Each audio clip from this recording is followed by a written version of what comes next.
Great debate. Thank you to everybody who contributed. Now let's move on to a very, very important national issue, almost as important as Wayne Rooney and our football team. I'm only having a laugh. It's very important, and it's about the royal family. Now, the latest report about what the royal family costs us shows that it only costs £38.2 million a year to have a royal family. That is fantastic value for money. Utterly fantastic. When you think that the Whitehall departments themselves spend, believe it or not, something like £1 billion a year, more, I read 1.7 billion, I'm not talking million, I'm talking billion a year, for so-called advisors. I thought that when a government minister became a government minister, he was supposed to use his own knowledge and wit and wisdom. Don't forget they've got a load of civil servants. Unbelievable.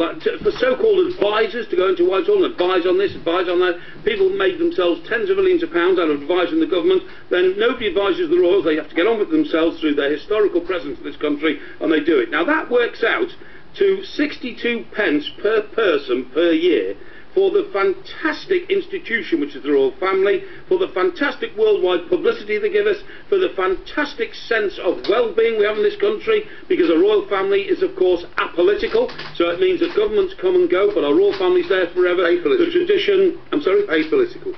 Apolitical, that's what I said, apolitical, apolitical, okay? And that means they're there forever, and that means that we can have a sense of being about our country being complete and wholesome and one. Whatever happens, governments fracture, governments split, people split, you know, into political divisions, but one thing we have got is the royal family. And I've been reading a piece recently saying that if we were able to go and give royal families to countries which are divided on tribal issues, like Afghanistan, like Iraq, like Iran, they would be greater countries. That's what a royal family can do for you. We're so lucky to have the oldest royal family in the world, okay? Well, it's all very well for you to say that, Yeah. which is fine if you live in the past. If you want to live like in, you know, the 19th century or the 18th century, she's not living in and the you past. want to have a group of people in society who are viewed upon by the masses as somehow better than them, as somehow more deserving of them, as somehow more educated, more intelligent, to have some kind of divine right to rule, you know, that's all fine. And I've got nothing against the Queen, I have to tell you before I say anything else. Yes. I think Queen Elizabeth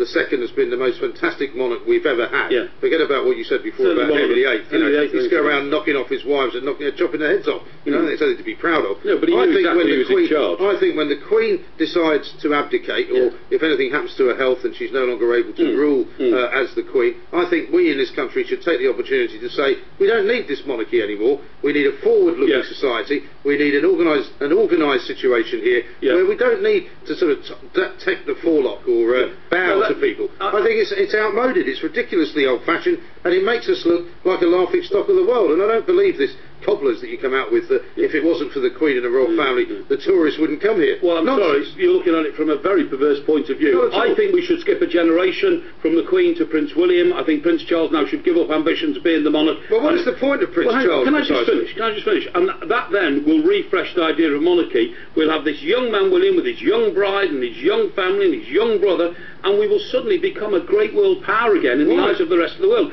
because we have something they don't. And what we have is an established form of settlement, which means our country is so stable, and stability gives confidence to everybody in the world. What you have is a prematurely balding young man who's never had to work a hard day in his life, who's going to be handed the ownership of an entire nation on a plate, on a silver plate. In fact, you know, the only time he takes a silver spoon out of his mouth is to swig champagne down one of those clubs in Chelsea. You've got to look at the facts. The Queen did over 400 public engagements last year. That's more than one a day. I'm not criticising the Queen. That is a fantastic work rate. I'm not criticising. Before we go any further, I want to invite our listeners on this one, because I think you're talking absolute tosh. In fact, I think the rubbish you spout on this one needs taking apart by more intelligent people than you, and that's our listeners. Give us a call, please. 08717 223344, or text us on 81089, or email us via the website on talksport.net. Not everybody agrees with me, so we're going to go to a guest now, a chap called Graham Smith, who is the Republican spokesman for the anti-monarchy group. Good morning, Graham. Good morning, how are you doing? Yeah, very well indeed, thank you. Good to have you on. Now, Graham, you've heard what I've just said about the royal family. I think they're a magnificent institution. They cost us hardly anything to maintain. They're self-financing in many ways because they bring millions of people to this country as tourists. So how can you possibly be against them? Oh, for all sorts of reasons. Firstly, I mean, what you said is, I mean, I listened to most of it, and I couldn't pinpoint one thing which you said which is correct or accurate, or which I agree with. I mean, For the start, I mean, £38 million is a fraction of what they actually cost, which is more like anything between 100 and 200 million pounds a year. Well, hang on, where do you get your figures from? Where do you get your figures from? There's a whole load of things that they're not including, like taxes they don't pay, like revenue from the duchies, which ought to be going to the Treasury, like security costs, which are estimated to be anything from 50 million to 100 million a year, to costs to councils when they go around the country on these tours and trips and so on and so forth. So all what about the revenues they bring in? What about the massive revenues they bring in? There isn't any, this is the point. Yes, there are. No, there isn't, and this is the point. There is not one shred of evidence anywhere, not one bit of research that shows that tourists come here because we have an unelected head of state. Now, obviously some people come here because they want to see the history and the castles and the palaces. All that will still be there if we didn't have an unelected head of state.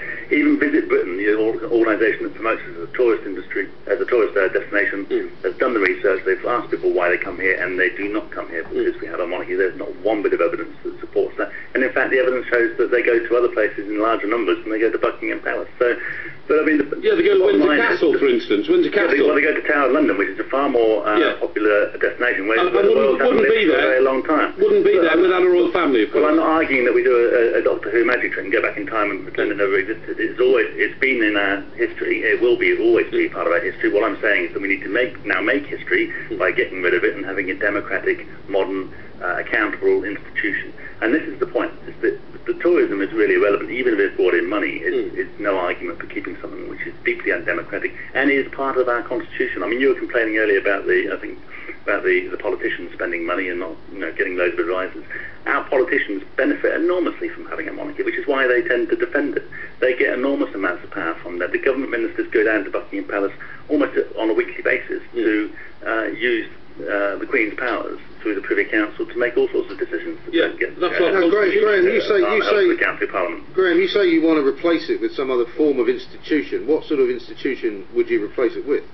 Well, I mean, you have a written Republican constitution which basically says the people are in charge and we delegate power to the politicians, and then the head of state would be someone who's directly elected, as you have in the Republic of Ireland, has a similar role, doesn't get involved in the day-to-day politics. So like a president or something like that? Absolutely, yeah. Someone who is elected by the people, from the people, and who will do a very similar job, but has certain reserve powers that she can use to step in if politicians... Graham, if we had a referendum tomorrow, do you agree overwhelmingly the people of this country would vote to retain the monarchy?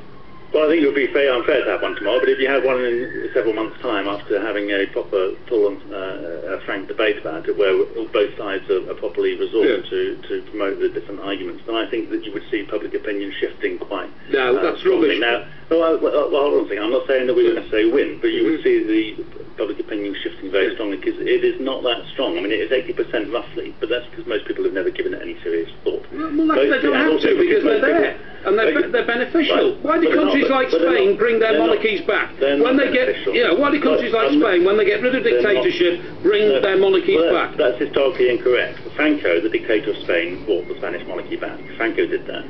Now, that's funny. I don't remember them going back until Franco died. Well, that's not correct. Franco put him back on the throne. So, in a puppet fashion he tried to, but the actual King Juan Carlos went back only after Franco died. They restored the monarchy. Franco restored the monarchy. That is an historical fact. So, get the history right. Okay, now, the point is that, I mean, no other country has brought them back. I mean, the whole of Eastern Europe became democratic 15 years ago. Not one of them has brought any of their old monarchs back. That's because they've got no monarchy left. Well, that's not true. They've got royal families left. And the King of Bulgaria went back to Bulgaria.